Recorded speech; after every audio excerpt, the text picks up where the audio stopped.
Friends, very good to have you join us again. James, very good to see you. Nice to see you, Ian. Yep. Now, James, we love people to do three things, don't we? We When do. they agree We with do. us. We'd love people to subscribe to the channel, That's which down, gets you down here, I notifications of think. Yep, little emails. subscribe Yep. button. Yeah. We'd love people to like it. Oh, yes, Which that's would nice. If you really, can click on the thumbs up, that's great. yep. And fantastic if you can share with us on social media as well. It is. And if you click the share Facebook or button, Twitter. also just down there, that's Yeah. right. And then you can copy and paste it onto social Yeah. media. That'll be Yeah. great, won't it? So, Yeah. yeah. We like to share things, don't we? We do. We're into sharing. I'm sure Jesus said something about that. Possibly. Yeah. Yeah, there we go. Well, enough of the banter. We're looking at the lectionary reading for Trinity 16. Have I got that right? I think so. Yeah. Okay, Yeah. good. And I think it's Luke 17, 5 to 10. It is. Yeah, quite a challenging passage, actually. Well, isn't it interesting that it's a short passage, but again with lots of issues? Yeah, yeah, yeah. And perhaps one which is a little bit unfamiliar to people. I don't know. It's not like a parable, well-known parable in the sense that, I mean, it is parabolic, of course, but it's not like it's not a Good Samaritan or a prodigal No, it son isn't. But it parable. is. Well, we've got two bits, haven't we? Because we've got the little discussion about faith, Yes, and which then has got parallels in the other Gospels, but then we've got this parable. It's kind of, it's not really a parable, is it? Jesus doesn't say what there no, was a man who went to. It's a kind of a life situation illustration. yes, picture Um, really. Yeah, yeah, and but what's interesting is it's got some very interesting language in it, and yeah, it's unique to Luke. It's one of yes, yeah, Luke's. I want to say that properly. Luke's unique teaching. So yes, yes. great. Well, we'll dive in. I think I did say this on the blog, which we posted yesterday, previous day. We are confronted again. I don't know if we sound like a broken record here, dear viewers. That you've got yet again a problem with the fact that the lectionary dices these things up into sort of isolated pericopes, isolated passages, and I think one of the issues here is the loss of context.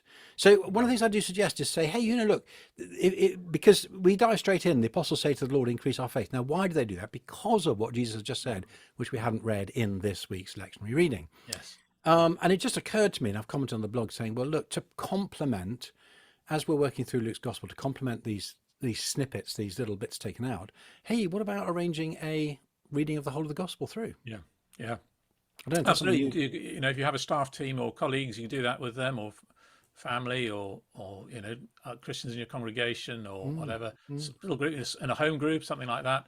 Really, really worthwhile. I think, and of course, one of the things happens when you do that is you actually hear the text read, which throws up so many things that you don't notice if you're reading silently on your own, which is a sort of late Western idea of reading, isn't it? It Yeah. is. I'm doing a bit of a variation on that. I don't want to give away too much personal information, but one of the things I've been doing recently is on my phone, I've got the YouVersion Bible. And the great thing about the YouVersion Bible, one of the great things about it is, although normally I'd advocate it's great to read from a print text, you can just click play and the text is read to you. Yeah. And I found that when I shave and shower, I can actually listen to 5 chapters of the New Testament, or 5 chapters of anything. So, and you're absolutely right. Since I've been doing that, I keep thinking, gosh, there's a connection there with something else. And isn't that interesting? Paul says this here, and Yes. doesn't Paul say something similar elsewhere? And there is something about hearing it read. Definitely, those verbal resonances. Yeah, yeah. I remember listening to Mark's Gospel, and noticing the number of times the word "green" is used. Right, okay. It's one of those sorts of really weird things. But I probably only get through 4 chapters, obviously, because I don't have any hair to wash in the shower in the morning. But That's true. Yeah. Those of you with more hair might get 6 chapters. You never know, but it's a worthwhile thing to do, isn't it? Yeah. Definitely worthwhile. I'd hesitate to say my wife would get through a whole gospel. But no, that's going on there. So, Let's not go there. no, let's not. Okay, so let's get into and there are lots of challenges in this passage as well. We'll kind of come on to some of the problems as we Yeah. work through the text. Yeah. The apostles said to the Lord, "Increase our faith." Now, there's something quite interesting going on there, isn't there? Yeah. With the language, because when I'd written on this before, I noted the fact that some versions say "increase our faith," but you could actually read that as give us this kind of faith. Yeah. Now, the first question is why are they saying that? And it's a response to Jesus's teaching in the previous section, which is the beginning of chapter 17. Yes. There are temptations around, gosh, this is rather pertinent, isn't it? There's temptations around. Woe to the one through whom temptations come. It would be better if he were cast into the sea than he should cause one of these little ones to sin. Now, I guess historically that the little one has always been read as children, and so that's, I mean, that whole thing around, issues around child sexual abuse, they're very pertinent, and Yeah, uh, absolutely. we're reading that in our own context. Standing back a little bit, Yes, I actually think that the language of these little ones, is particularly in little in Luke, faith. Yeah, is yeah. is a reference to disciples. Yes, I agree. I think that's right too. Certainly some number of commentators make that point that little ones is little in faith, Yeah. and therefore that makes a logical connection with our passage, doesn't it? That if you're little in faith, you want to have your faith increased. Yep, of course. Yep. Yeah, Yep. yeah, And then a second saying, which again it's been put together, I think, by Luke. It seems slightly unconnected, about forgiveness. yes, If your brother sins, rebuke him. If he repents, forgive him. And if he now that's again, oh, isn't that interesting? If your brother sins, rebuke him. So we get a similar kind of language in the so-called ecclesiastical passage in Matthew, 18. yes, yes, Where the only place in the Gospels where we have the word ecclesia used. And yeah. then if he sins against you 7 times in the day, turn to him 7 times, and he says, I repent, you must forgive him. So, Yeah. So the disciples clearly realised that required a lot of faith. yeah, yeah. And on the Britain blog, I include an extraordinary example of Yeah, a woman in America who forgives the person who's convicted of murdering her brother. yeah, It is interesting, isn't it, when you hear stories of that kind of radical, wholehearted forgiveness. It's never saying, when you see those examples of forgiveness, the person never says, this didn't matter. My brother's life didn't matter. no, What they say is, my brother, you have wounded me deeply, yes, and yet I forgive you. And yes. that those sort of things are extraordinary, aren't they?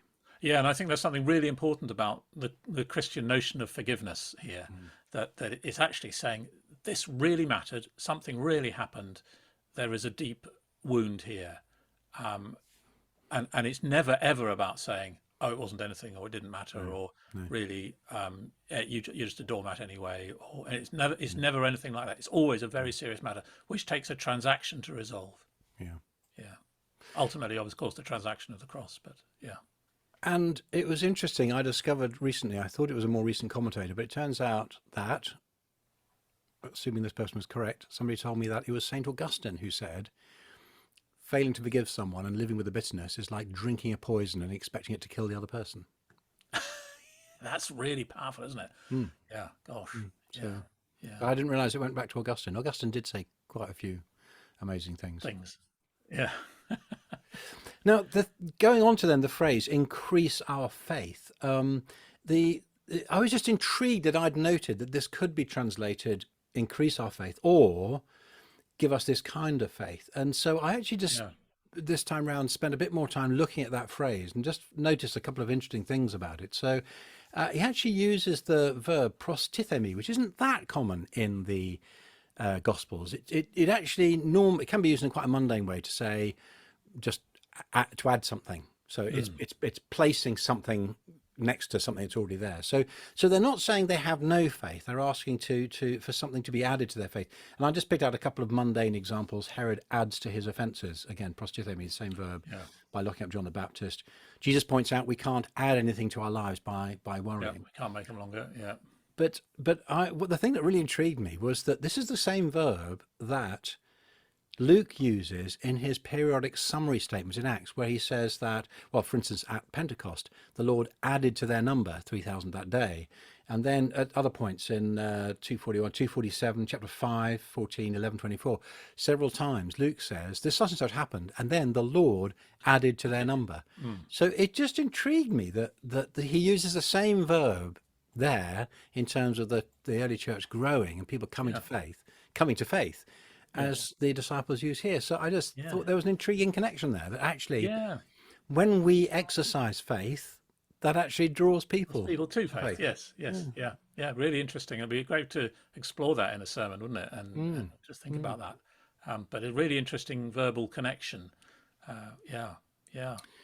And of course, the question is, are the disciples asking that question because actually they see the faith of Jesus as Jesus trusts his Father and as he prays and does things? So. Yes, and they realise they want faith like his. Yeah. Yeah, yeah, Which also connects with, again, the theme we've seen in earlier in Luke, where it's when the disciples in chapter 11 see Jesus praying that they say, teach us to pray. they just exactly. So it's classic. We see you do it and do it well. We Mm, want to be able to do it well as mm, well. Teach us. Yeah, mm. Yeah. yeah, That seems to be a theme in this gospel where yeah, Luke sets things out that Jesus does and the disciples then do. And then, I mean, for instance, in mission, he yeah, sends out the yeah. 12 to where he wants to go. Then he sends out the 72. You know, and some commentators have said, oh, this is just a record of what happened. I don't think so. I think No, Luke's setting it out deliberately and saying, and this is the pattern, because we then see it repeated in Acts as well. yes, it's a pedagogical process, isn't it? Really, it's going Mm. on that we need to, yeah, grasp. And I was particularly interested in the contrast Jesus has between the mustard seed Uh-huh. and the mulberry. Yeah. This is a really interesting. I did a bit of digging on this word for Oh, right. mulberry. This is actually a hapax legomenon of the New Testament.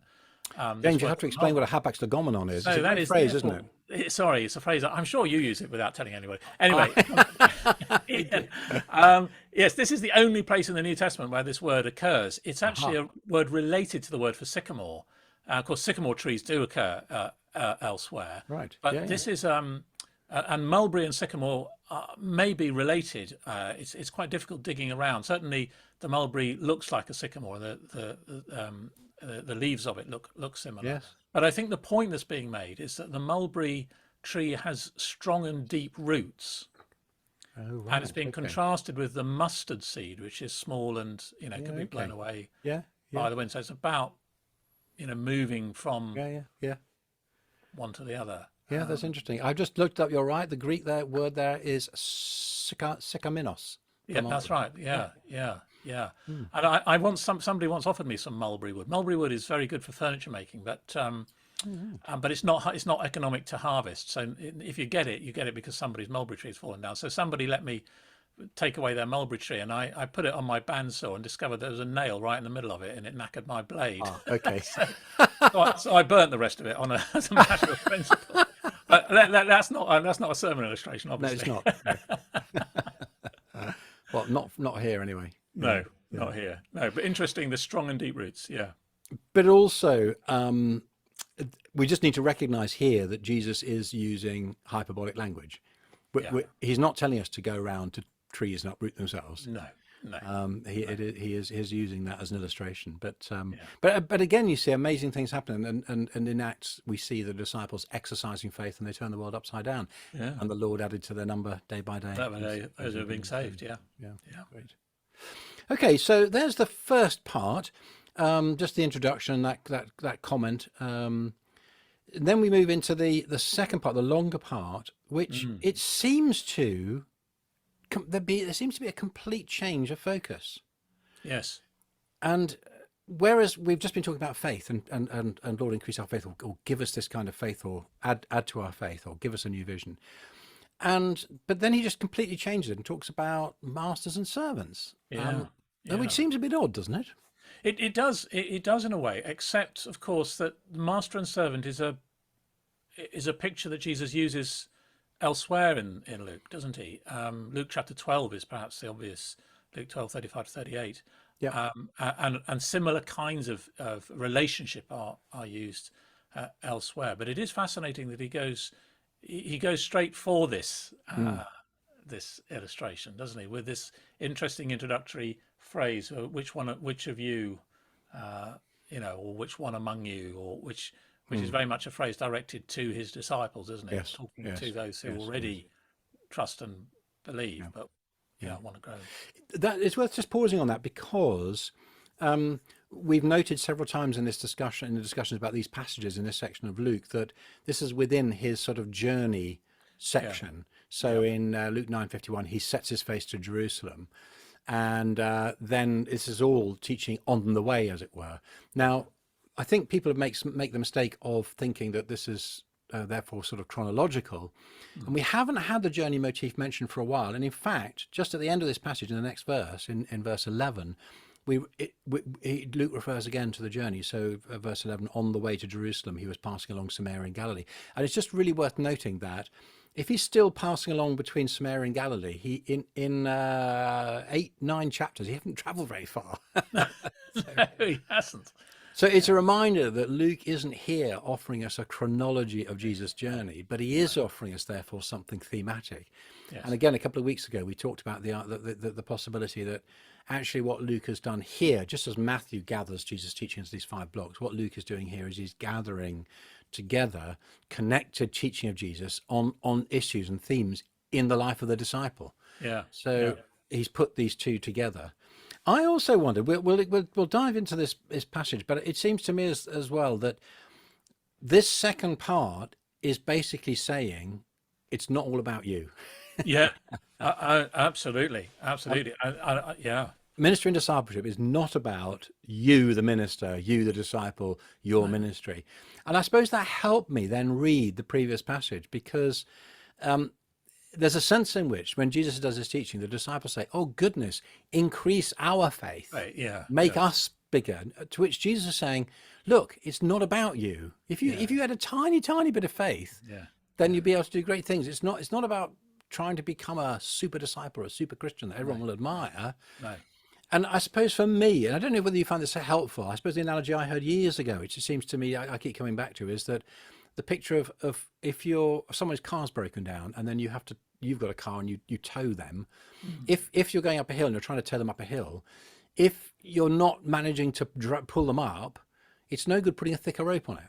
No, it's not making a difference. You actually need a more powerful engine. Yeah. And I suppose for me, this is the illustration. Jesus is saying, look, if your faith is the rope which you're attaching, as it were, to the power of God, the question is not how thick your rope is. It's not about having massive faith. It's about who you put your faith in. It's about recognizing who it is that you're trusting, and it's that transforms our expectations. Yeah, and it's very interesting because what Jesus says in this second part is basically, if you're one of my disciples, faith is expressed primarily about just getting on and doing what you're told. You know, and actually there's no credit in that. That you don't get you don't get into God's kingdom by doing that, or whatever. But it's a fundamental. So before you get out of the starting blocks, you've just got to get on with that. And actually, I think many people would find that quite a reassuring thing in terms of faith. That as long as you're reading the Gospels, as long as you're engaging with what Jesus is saying and how he tells us to live our lives in every dimension of them, that you're on the right track. You're doing the right thing, as long as you're constantly turning to him and seeking that. Which is really interesting. And then, of course, what that does is it seems to me, it heightens the whole aspect of grace. That actually, if there's no reward for what you do, then everything is grace, isn't it? It's actually all about what what God does for you. So that's And very interesting that in the illustration Jesus uses, he talks about a servant ploughing, keeping sheep, and when he comes into the field, and those two images of ploughing and of keeping sheep, of course, those are ones that are actually all the time redeployed in the context of discipleship. So, I mean, classic Paul's example saying, well, I sowed the seed and Apollos watered, but God gave the growth. And of course, all those agricultural metaphors that Jesus uses for the kingdom. And of course, keeping sheep. He's just talked about a couple of chapters before about the shepherd looking for the lost sheep, and this metaphor of leadership and discipleship as caring for sheep. So, I think the other thing is just coming back to that Luke 12 passage, where what we have in that is that the servants get ready for the master to arrive, and then what happens is the master turns the tables on them and actually serves them. And here you have something quite different in a sense. You have the other side of that, which is actually the master may serve us, and indeed the master does serve us, but that doesn't stop us having to serve the master. Do you see what I mean? And so that demand of discipleship is always there, whatever the master is doing. So you can't suddenly become, as it were, the master yourself because the original master is serving you. That's not the way Christian faith works. But that actually brings us to the kind of central paradox of calling Jesus Lord. And I'm reminded of John 13 in the archetypal example of Jesus' service where he washes the disciples' feet. And what's fascinating there is he actually says to them, "You call me Master and Lord, and you're right to do so. Yet Yes, yes, I, your Master and Lord, have washed your feet. Therefore, you yes, should do this to one another." yeah, So there's the constant tension between, on the one hand, recognizing Jesus as Lord, and yeah, therefore we are to obey him. And yet, on the other hand, this Lord has taken off his outer garment and put the towel around his waist and mm, has washed our feet. And so mm, we're in that double relationship all the time with Jesus yeah. as Lord. And of course, the classic thing I was taught when I came to faith, if Jesus is not Lord of all, Oh, he's not Lord not at Lord at all, all. on the Yeah, one hand. On the other hand, this Lord has emptied himself in love yeah, and yeah, has given his life for us and has served yeah, us. yeah, So we recognize his authority when we actually adopt the same attitude yeah, to him yeah, and to yeah, others as well. yeah, yeah. But you never, it never, that his serving us never makes him anything less than Lord. It Yeah. is the definition of his lordship, really, isn't it? So, Yes, and there's a challenge there, I think, as well in contemporary issues where our culture encourages us so much to see the world revolving around us and what we want yeah, and what we need. And yeah, yeah, we sometimes have a sense, this happens in all different traditions of Christian faith, where mm, it's almost as if Jesus is there to meet our needs yeah, yeah, and to run around after us. yeah. And this passage is quite a powerful antidote to that. It certainly is, yeah. And that it's quite interesting actually. The Kenneth Bailey has some good commentary on this Oh yes, well, passage, you've actually, which been is probably reading your worth just Kenneth Bailey, haven't you? waving the Bailey book again. Yeah, there we go. Poet and Peasant, Through Peasant Eyes. It's actually in the second volume, Through Peasant Eyes, Yeah, on this passage, and he says that the a good translation of "we are worthless slaves" in that verse 10 is yeah, actually um, is a better way of saying it is we have no need. In other words, we have no need of being paid or any reward. So there's nothing is owing to us is the way yeah, he would yeah, translate it, yeah. which I think is quite interesting in what what you just said about our contemporary culture. Mm, Whereas essentially our culture, we're tempted to say everything is owing to us. We are, mm, you mm, know. But actually, the Christian disciple says to their Lord, "No, nothing is owing to us. mm, All is dependent on you. mm, It's all about you." mm. Yeah. And of course, we wouldn't be surprised to find this again, another connection with the Pauline corpus, because of course, Luke and Paul often share perspectives. Mm. And it's just fascinating that here, Luke alone of all the Gospels says that as his disciples, we should say, we are unworthy. He does use the word, I've got the ESV translates servants, but actually it's a doulos, it's a slave. Yeah. Slave. Yeah. We are your unworthy slaves. And of course, this is how Paul consistently introduces himself. He introduces Slave of himself Jesus as Christ. doulos Christou, Yes. as slave of Christ, Yes. even while he is absolutely emphatic that what we're required to do is to call Jesus Lord. So, Yes. Yes, and I think we have to be careful with this language, don't we? Because we hear that word slave and we often overlay it with contemporary or more recent, in recent history, yeah, understandings of it, and actually that we do need to examine the nature of the relationship between master and slave in New Testament times, which I we think you put a do. link Yeah. on. And I I think you just put a thought link it on was that. fascinating that Mm. here in other parables, so in Matthew's gospel, the owner of a vineyard has hired workers, not Yeah, slaves, yeah, and that in Jewish culture, even though it wasn't totally forbidden for Jews to have slaves, there was a very clear sense of expectation that the yeah. way that Jews would treat slaves was quite distinct from what happened in Yes, the pagan in world. Roman culture. Yeah, And we do get a radical critique of the assumptions of slavery in the New Testament. Got a yes, blog post about that, and I could link to yeah, it below. yeah, yeah. I think I've got two other questions though on this, James. One is Mm. that the thing I feel anxious about in this text is for those who've come to faith because of recognizing God's love and affirmation and acceptance of them, who Mm. struggle with issues around self-esteem. Yeah. And it seems to me that if you take this passage in isolation, then it's got some difficult pastoral implications. And I think it has to be read alongside those other things. Yeah, absolutely. And I think that's why actually that word worthless is really problematic in a sense in the Yep. translation in the new RSV. I Mm. can't remember what it says in the NIV, but unworthy servants, because that worthness is a significant problem for people with low self-esteem.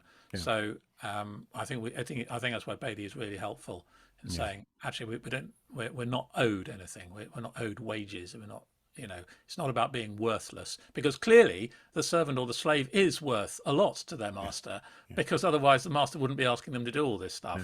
No. In fact, the slave and in Judaism, where you did have a servant or a slave, actually that was a really important relationship, and it was a relationship which was mutual to some degree. Indeed. So I think I might have mentioned in a previous video just this language I found in a recent song by the Gettys, where they talk about, when I look to the cross, I'm struck by two things: my worth and my unworthiness. Did I mention that to you before? I don't think you did. Might have been a different conversation with somebody, but it's very interesting. That really leapt out at me, that phrase That's from that amazing. song. Yes. Because in a sense, Jesus giving himself on the cross Yes. both talks of our unworthiness because of our sin, but our worth, that he is prepared to give himself for us. Yes. Yeah, that's a beautiful way of expressing it, actually. Yeah, my worth and my unworthiness. I think I also put in the article, I also made another little cheeky observation about the community, which is that if Christian ministry and discipleship isn't about, as it were, accumulating credit and about making ourselves look good, because this is exactly what Jesus is criticizing the Pharisees, then I make this comment: neither Christian discipleship nor Christian ministry are a means to privilege and power. They cannot be a means to prosperity, though can and should be a means of living, since the worker is worthy of his or her hire. Nor can they justify creating a culture of deference in which leaders parade around in fine clothes and expect others to bow to them. Now, of course, I know that we would never be in a church where people parade in fine clothes and others bow to them. That would never happen, would it?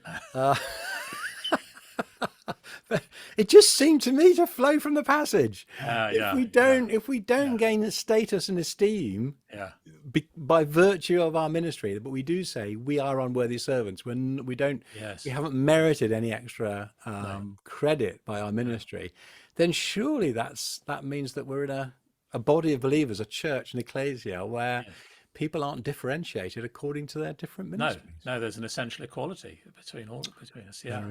And I do agree with you that it's certainly is not a means to prosperity. Anyway, not in my experience. Anyway. No, that's true. That's true. Yeah. But that's really good point. Yeah. Well, a really fascinating passage. James, thank you so much for joining me.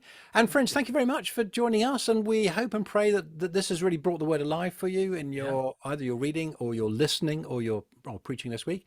Don't forget to do those two things. I think probably on the screen somewhere there's a little thing here where you can probably click here to subscribe and give us a thumbs up and do pass it on to others. And we look forward to seeing you in future weeks. Don't we, James? Yes, indeed. Yeah. Great. See you again soon.